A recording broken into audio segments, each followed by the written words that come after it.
गुजरात से निकल रहे थे, तब तक एक आदमी को मिला जिनका नाम था मुबारक शाह। अब मुबारक शाह एक अफगानी था।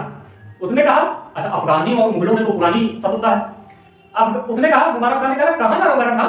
कह रहा कुछ नहीं, तुमसे क्या मतलब? कह रहा बताओ तो बहुत उदास लग रहा है। अब देखो जले दिमाग छिड़ रहा होगा। कह रहा कहाँ जा रहे हो बताओ? तो उसने कहा हज की यात्रा जा रहा है। उसने कहा आओ फिर एक बार गले मिल लेते हैं, मुबारकबाद दे देते हैं। मुबारक शाह ने इनको मुबारक कैसे दिया आपको बताऊं, कहाँ से आएगी। गले मिलाता है और पीछे छुरी निकालता है, बैरम खां के 3 बार धपाधप पीठ में मारता है और बैरम खां पहुंच गए हज।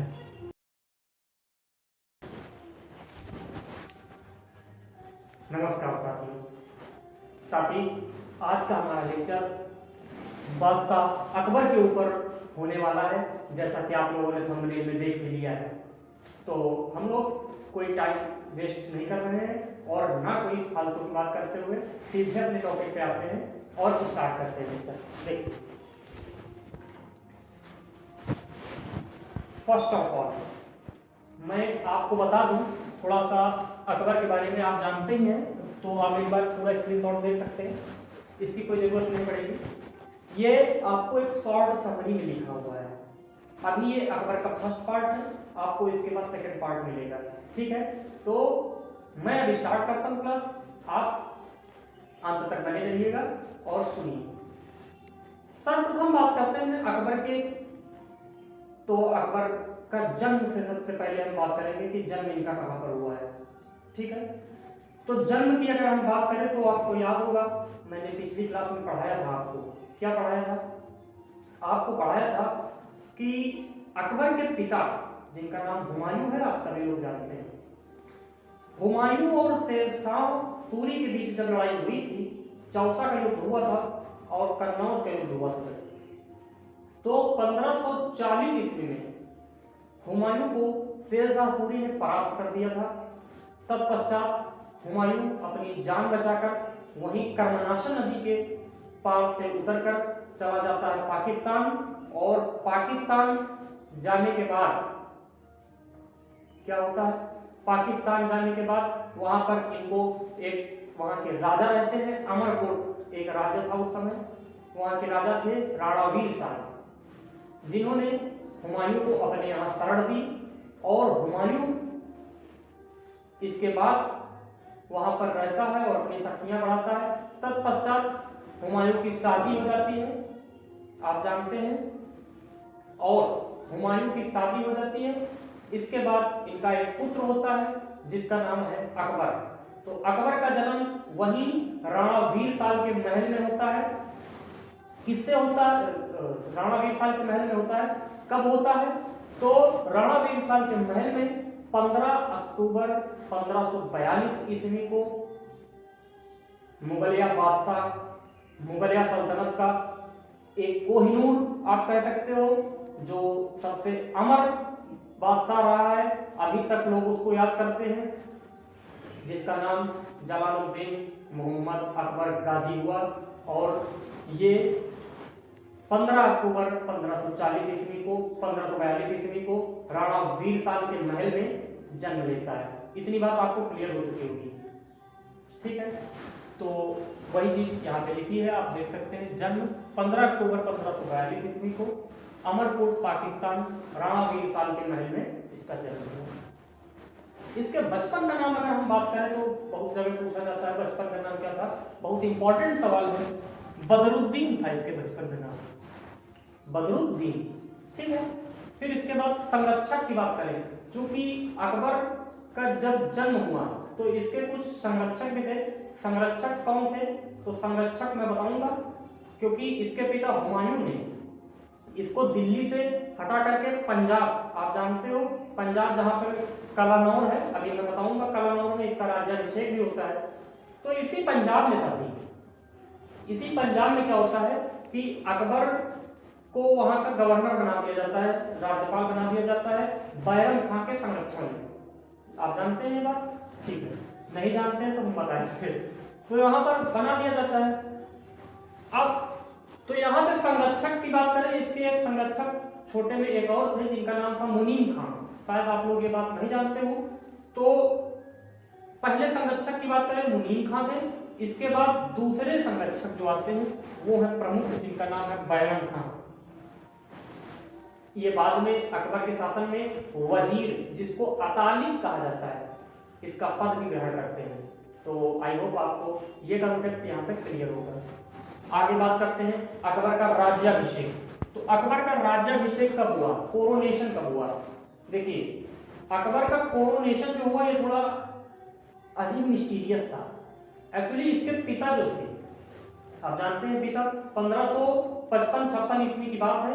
इनके पिता जिनका नाम हुमायूं था, हुमायूं दीन पनाह भवन की लाइब्रेरी से उतर रहे थे, तो इनका पैर फिसल जाने की वजह से लड़खड़ाते हुए नीचे गिरे और उसके बाद इनकी मृत्यु हो गई जाती। ये बात तो आपको पता नहीं है। अब जब मृत्यु हो गई तो इनकी मृत्यु को कुछ दिन छिपाया गया था। क्यों छिपाया गया? क्योंकि साहब उस समय अकबर जो था, अकबर एक अल्पवयस्क पुत्र था। इनका मात्र 13-14 वर्ष की उम्र थी, 12 वर्ष की था। और इसका शासन अभी कैसा था, शासन करने वाला था, इन संरक्षक की जरूरत थी, जो बहरम खां पंजाब में कर रहा था। इस वजह से इसकी जो मौत थी हुमायूं की, इसको छिपाया गया। अब छिपाया कैसे गया? छिपाने के लिए दिल्ली में एक आदमी रहता था जिसका नाम था मुल्ला विक्शी। मुल्ला विक्शी, आपको अब यहाँ लिखने की जगह नहीं, आप लिख लेंगे, जानते हैं। तो मुल्ला विक्शी की शक्ल जो थी वो हुमायूं से थोड़ा मिलती जुलती थी। अब चेहरा चेहरा एक होने लगे, जैसे जुड़वा पिक्चर में नहीं होता था, तो क्या हो रहा है उसी तरीके से यहाँ पर शक्ल जब एक हो गई तो हुमायूं को क्या हुआ, हुमायूं तो मर गया, उसका संस्कार भी हो गया, दाह संस्कार जो भी होता था या जो जैसा भी संस्कार यहाँ होता। इसके बाद इसको कुछ दिन उसी वेशभूषा में बैठाया गया। अब इस बात का फायदा उठा लेता है एक आदमी जिसका नाम है आदिल शाह सूरी। आदिल शाह सूरी का एक्चुअली बहुत बढ़िया सेनापति रहता है जिसका नाम है हेमू। हेमू उसी समय ये बात जानकारी ले लेता है कि भैया वो मर चुका है, चलो दिल्ली की गद्दी खाली, कब्जा करने लगे। इधर से हुमायूं गए, मुल्ला विक्सी आया, धीरे दो तमाचा खींच के मुल्ला विक्सी नीचे, हेमू आया गद्दी बैठ के, कलम मैं बादशाह हो गया। हेमू पुणे का शासक ले लेता है, ये आदिल शाह सूरी का सेनापति था, यहाँ पे गद्दी बैठ गया। अब ये बात अकबर लोगों को वहां पता चलेगी। इससे पहले जब पता चलती है बैरम खान अकबर को, इससे पहले ही अकबर का राज्याभिषेक कर दिया गया वहां। कहां? पंजाब के कलानौर में। कब किया गया था? वैलेंटाइन डे था। आप जानते हो कौन सा डे होता है वैलेंटाइन डे? तो इसमें बताने की जरूरत नहीं। वैलेंटाइन डे उस समय भी था। तो लोग वैलेंटाइन डे में क्या करते हैं, इसका राज्याभिषेक हो रहा। 14 फरवरी 1556 ईस्वी, आप ये तारीख लिखी हुई है, आप इसको देख सकते हैं। 14 फरवरी 1556 ईस्वी को पंजाब के कलानौर में अकबर का राज्याभिषेक हुआ। और अकबर ने किस उपाधि के तहत ये बादशाह का पद धारण किया? तो इसका उपाधि थी जलालुद्दीन मोहम्मद अकबर बादशाही गाजी। आप ये लिख सकते हैं, मैंने यहाँ लिख दिया था, जलालुद्दीन मोहम्मद अकबर बादशाही गाजी। इसके बाद अब इस टाइटल के साथ जब ये रूल करने लगेगा पंजाब के कलानौर में, देन इसको पता चलता है, तो बैरम खां को पता चलता है, मतलब इनको क्या, बैरम खां को। अब बैरम खां को जब ये बात पता चली दिल्ली की गद्दी खाली है, हेमू बैठ गया, तो यहां से आते हैं और अकबर और हेमू के बीच लड़ाई होती है जो कही जाती है पानीपत का गद्दी युद्ध। आई होप आप सभी लोगों को यह बात की जानकारी होगी। हेमू और अकबर के बीच साथी लड़ाई होती है, पानीपत का द्वितीय युद्ध लड़ा जाता है। ये युद्ध भी थोड़ा सा मिस्टीरियस आप कह सकते हो। कैसे? समझिए, देखिए एक सूर वंश का ही रूलर था आदिल शाह सूरी। आदिल शाह सूरी का एक सेनापति था जिसका नाम था हेमू।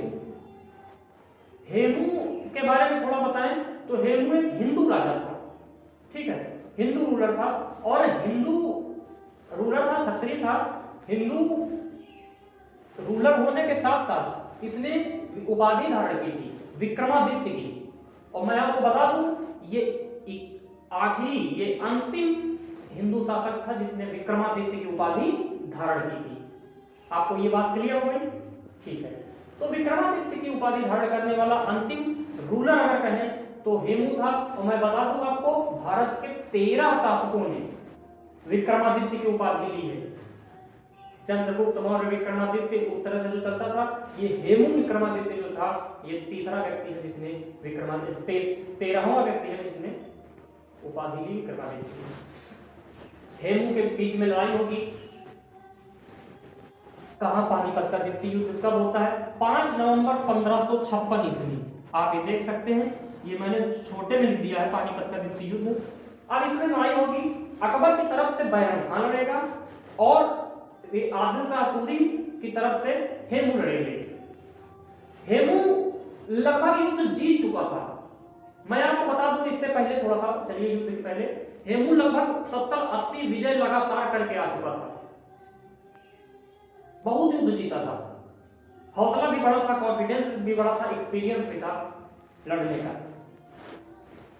अकबर जब ये जानता है इतना युद्ध जीता है, अकबर बैरम खान से कहता है, साहब ऐसा है, हेमू खतरनाक आदमी है, इससे लड़ाई वड़ाई मत करो, चलो अपन लोग भाग चले, क्या फायदा फर्जी बवाल लेने से, दिल्ली गद्दी छोड़ दो, हम लोग पंजाब में रह लेंगे या लाहौर चले जाएंगे, कहीं चले जाएंगे, यहाँ मत चलो, मामला गड़बड़ है आगे।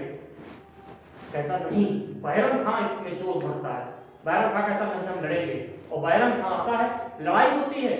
बैरम खान लगभग युद्ध हार चुका था, हेमू जीतने वाला था, सब कुछ समाप्त हो चुका था, लेकिन अचानक क्या होता है, कुछ मुगल सैनिक आते हैं और इसको घेर कर इसकी आंख में भाला पड़ जाता है, और आंख में भाला जब पड़ जाता है हेमू के, तो हेमू को दिखाई नहीं देता है और ये अपने हौदे में घुस जाता है।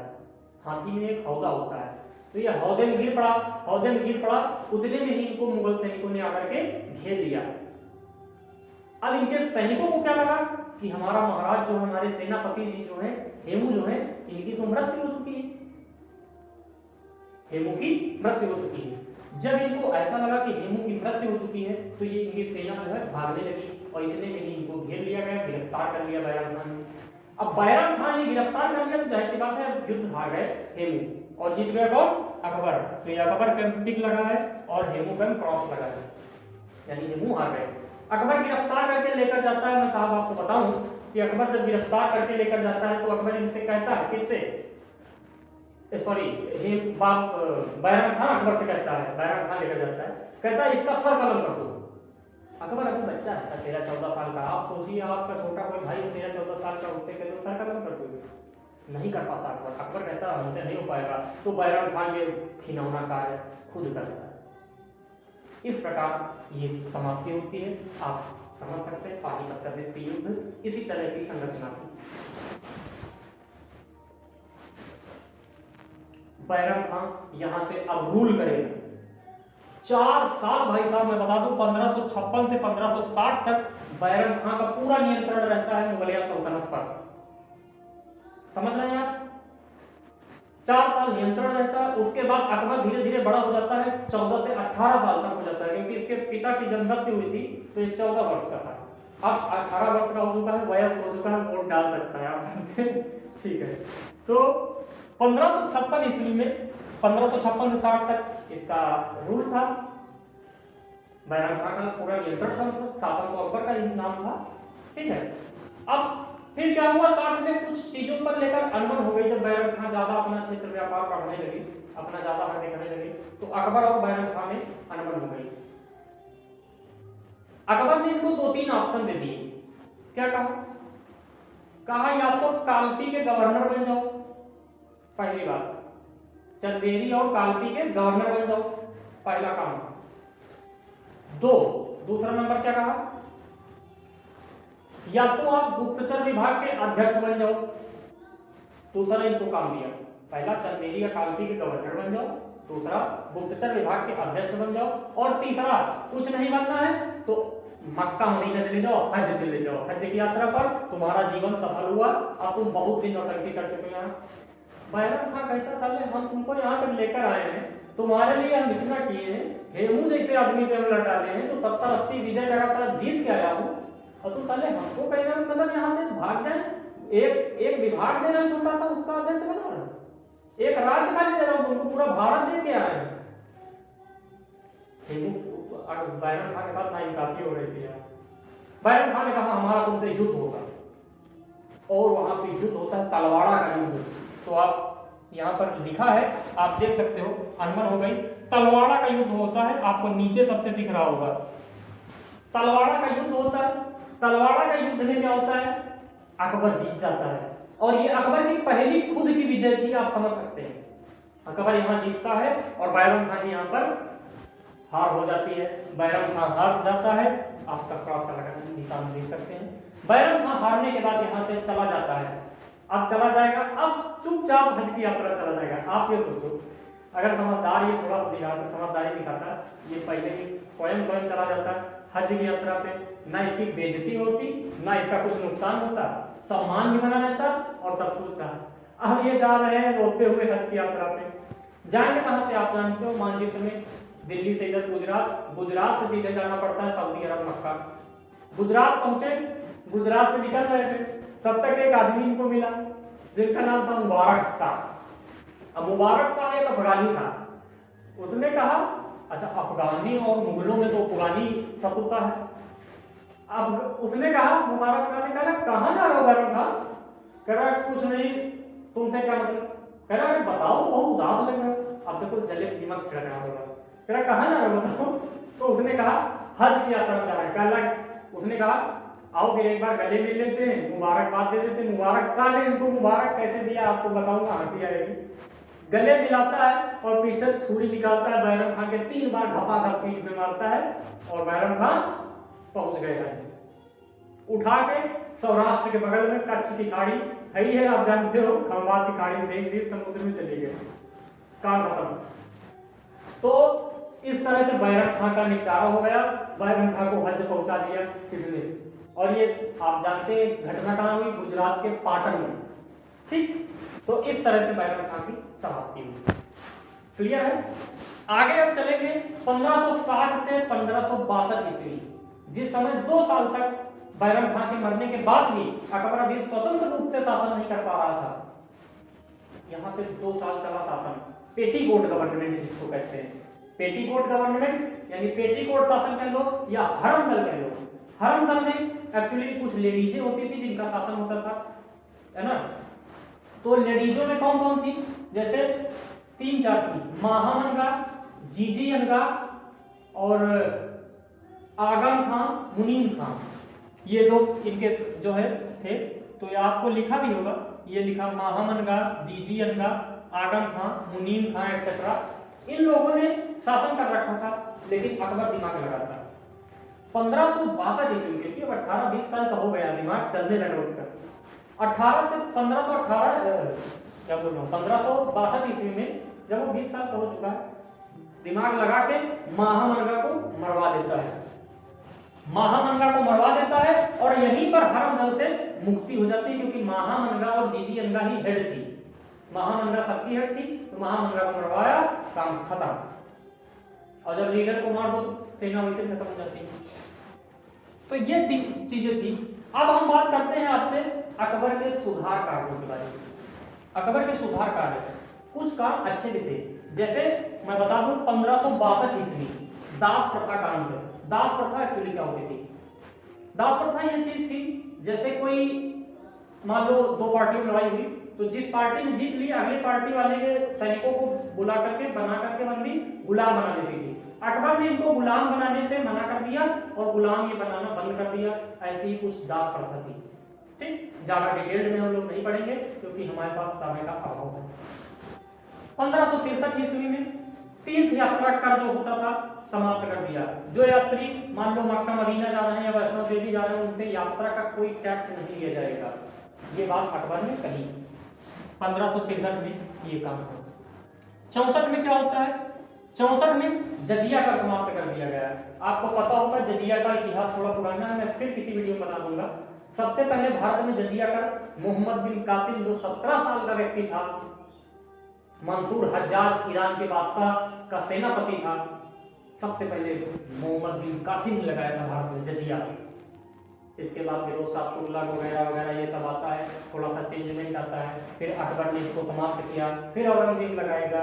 ये सब चीजें आपकी चलती रहेंगी, मैं आपको बताऊंगा किसी वीडियो में, ठीक। आज नहीं जजिया का समाप्त किया। 1571 ईस्वी में जब आपको पता है गुजरात विजय करता है उसी समय फतेहपुर सीकरी की स्थापना करता है और बुलंद दरवाजा वहीं पर बनवाता है। वहीं पर राजधानी आगरा से फतेहपुर सीकरी स्थानांतरित करता है। मोस्ट इंपॉर्टेंट सवाल है, आप याद रखें 1571 ईस्वी की बात है।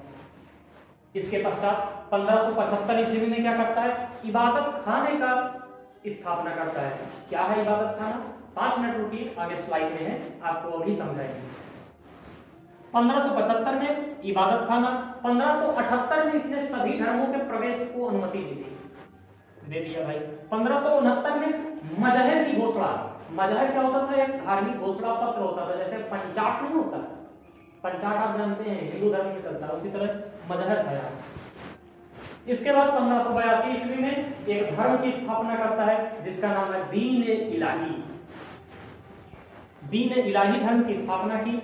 1583 ईस्वी की अगर हम बात करते हैं तो वहां पर इलाही नाम से, दीन इलाही के नाम से इलाही सम्मत चालू कर देता है 1583। और 1585 ईस्वी में राजधानी फतेहपुर सीकरी से लाहौर स्थानांतरित, 3 बार स्थानांतरित किया राजधानी।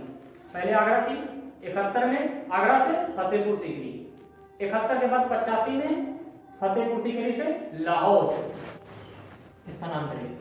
देख चुके, ठीक है, आप इतना इधर देख सकते हैं।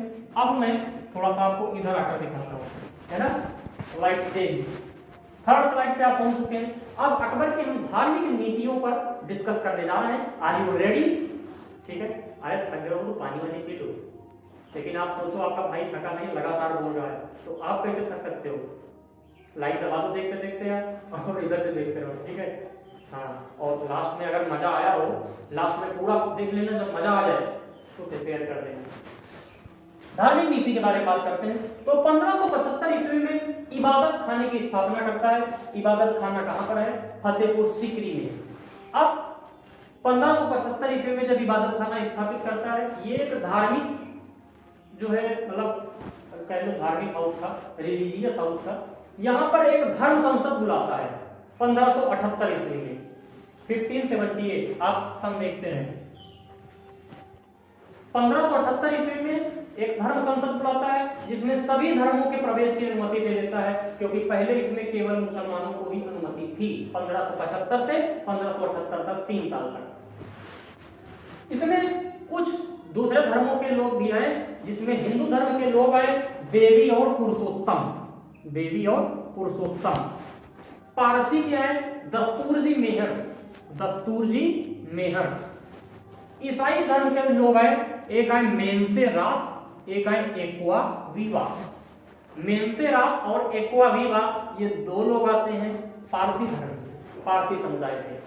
इसके बाद में ईसाई समुदाय से आते हैं। इसके बाद जैन समुदाय की बात करें, जैन में आते हैं 2 लोग, एक आते हैं जिनचंद्र सूरी और एक आते हैं हरविजय। जिनचंद्र सूरी और हरविजय, मैं आपको जानकारी के लिए बता दूं, जो जिनचंद्र सूरी रहते हैं इनको जगत गुरु की उपाधि देता है अकबर, ठीक है। जिनचंद्र सूरी को ही जगत गुरु की उपाधि देता है। कौन देता है? अकबर। 1569 ईस्वी में मजहर की घोषणा करता है। अब मजहर का क्या था कि मजहर की घोषणा करता है, इसमें बताता है अकबर स्वयं को सभी धर्म गुरुओं से श्रेष्ठ साबित कर देता है। कहता है जो कुछ हूं मैं हूं, मुझसे बड़ा कोई नहीं। जैसे बलबन करेगा दिल्ली सल्तनत में, मैं आपको पढ़ाऊंगा बलबन के बारे में। कहता है कि मैं ही सब कुछ हूं और मैं सबसे श्रेष्ठ हूं, मुझसे बड़ा कोई धर्मगुरु नहीं है, मैं सब कुछ जानता हूं। ऐसी ऐसी बातें अकबर ने कही और अपने आप को कहा कि मैं ही इस धर्म का सबसे, मतलब जो कुछ भी है और सारे धर्मों का सारे इधर ही है, वो तो दीन इलाही में बताएंगे, ठीक है। तो अपने आप को सभी धर्म गुरुओं से श्रेष्ठ साबित कर देता है। इसी को कहा जाता है अकबर का मजहर का घोषणा। अब ये सारा घोषणा पत्र तैयार किसने किया? तो मैं आपको बता दूं, मजहर का घोषणा पत्र जो था, इसको तैयार करने वाले आदमी थे जिनका नाम था शेख मुबारक नागौरी। ये कौन थे? शेख मुबारक नागौरी। शेख मुबारक नागौरी आपको बताऊं तो शेख मुबारक नागौरी राजस्थान का नागौर जिला है, यहाँ के रहने वाले थे। इन्होंने इसका घोषणा पत्र तैयार किया मजहर का, जिस पर 5 मुस्लिम धर्म गुरुओं ने हस्ताक्षर किए और इसको पढ़कर सुनाया अकबर ने। और इस पे सब अकबर ने कह दिया तो भाई सबको राजी होना ही पड़ेगा। तत्पश्चात इसने कहा कि जो कुछ है मैं हूं और मैं ही श्रेष्ठ हूं, सबको पीछे कर दिया। मजहर लिखा मुबारकनगर में 1582 ईस्वी में इसी धार्मिक नीति के अंतर्गत आता है दीन इलाही। आप जानते हैं दीन इलाही धर्म था, अकबर ने स्थापना किया था 1582 ईस्वी में। इसको स्वीकार करने वाला एकमात्र हिंदू और सबसे पहला हिंदू जो था, वो था बीरबल। इसका प्रमुख था अकबर स्वयं। इसका प्रधान पुरोहित जो था अबुल फजल कोई और नहीं, ये मजहर लिखने वाले शेख मुबारक नागौरी का बड़ा बेटा था अबुल फजल। और इसका एक भाई है फैजी, ये अकबर के 9 रत्नों में शामिल है, जिसका वीडियो अगले वीडियो में आएगा, जिसकी बात अगले लेक्चर में करेंगे, इसमें इतना संभव नहीं है। इसके बाद इस और दीन इलाही धर्म में एक पवित्र दिन माना जाता था 15 जो है रविवार को, संडे को दिन हम लोग छुट्टी मनाते हैं, वहां एकदम पवित्र दिन था वो। 1582 में दीन इलाही चालू हुआ था और 83 में इलाही संवत चालू हुआ था, अभी पीछे बताया था। अब इसके कुछ निर्माण कार्य मैंने सोचा यहीं पर पढ़ लेते हैं, बाकी इसके बाद इसके द्वारा लड़े गए युद्ध और इसके नवरत्न अगले वीडियो में हम लोग चर्चा करेंगे। ठीक है, आप परेशान मत होइए और कुछ पॉलिसीज डिस्कस करेंगे। तो ये मत सोचिए मैं कुछ छोड़ रहा हूं, नहीं, दिमाग में मेरे सब सेट है, आपको सिस्टम से देंगे। ठीक, छोड़ेंगे कुछ नहीं, यूट्यूब पर मिलेगा, फ्री मिलेगा और सब कुछ लाइन टू लाइन डिटेल मिलेगा। निर्माण कार्यों की बात करते हैं, कई सारे निर्माण कार्य हैं, कुछ मैंने विशेष कार्य यहाँ पर लिए हैं, जैसे बुलंद दरवाजा का निर्माण कराया, ठीक है, और आप जानते हो दीवाने आम का निर्माण कराया, दीवाने खास का निर्माण कराया। दीवाने खास वही फतेहपुर सीकरी वाला है, और दीवाने खास में ही फैमिली ट्री लगा था। ठीक, फैमिली ट्री लगा है, दीवाने आम, दीवाने खास, यही इबादत खाना था। कहां पर? दीवाने खास में इबादत खाना था। तुर्कानी सुल्ताना का महल भी इसने बनवाया था। ख्वाबगाह बनवाया, अनूप तालाब बनाया। तुर्कानी सुल्ताना समझते कौन था? इसकी दादी जो थी बाबर की परदादी, मतलब बाबर की माँ, ये तुर्की थी, सॉरी इनके पिताजी थे। ठीक है,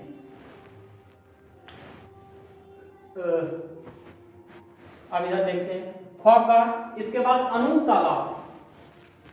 तालाब का निर्माण कराया।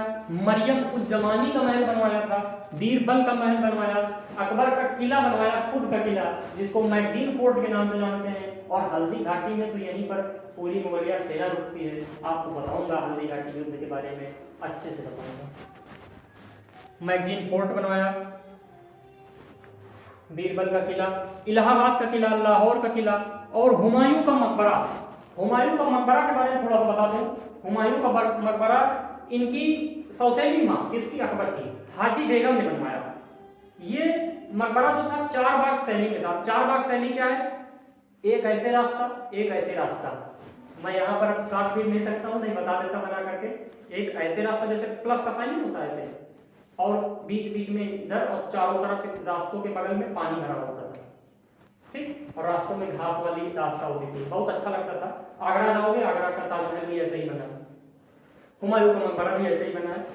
4 बाग शैली में था। और 4 बाग शैली की अगर आविष्कार किसने किया था तो मैं बता दूं, 4 बाग शैली बाबर ने स्टार्ट की थी। वास्तुकार इसका कौन था? जो आर्किटेक्चर था, आर्किटेक्ट था इसका मिर्जा गियास बेग। और इसमें दोहरे गुंबद का प्रयोग किया गया था। दोहरा गुंबद क्या होता है? एक ये होता है, इसके बाद ये टोपी पहनाई जाती है। मैं बनाऊंगा अगले वीडियो में, सारे डायग्राम बना दूंगा। ठीक है, तो ये आज का लेक्चर था। एक स्क्रीनशॉट। साथियों, अगर आपको समझ में आया है और लगा है कि आपके लिए काम किया गया है तो आप दिल से एक लाइक तो बनता ही है, और एक लाइक, बाकी आपकी इच्छा जैसे भी हो, जैसा आपको ये क्लास लगा अपनी प्रतिक्रिया कमेंट बॉक्स में दीजिए। मिलेंगे आपको अगले लेक्चर के साथ, तब तक के लिए अपना ख्याल रखिए। नमस्कार।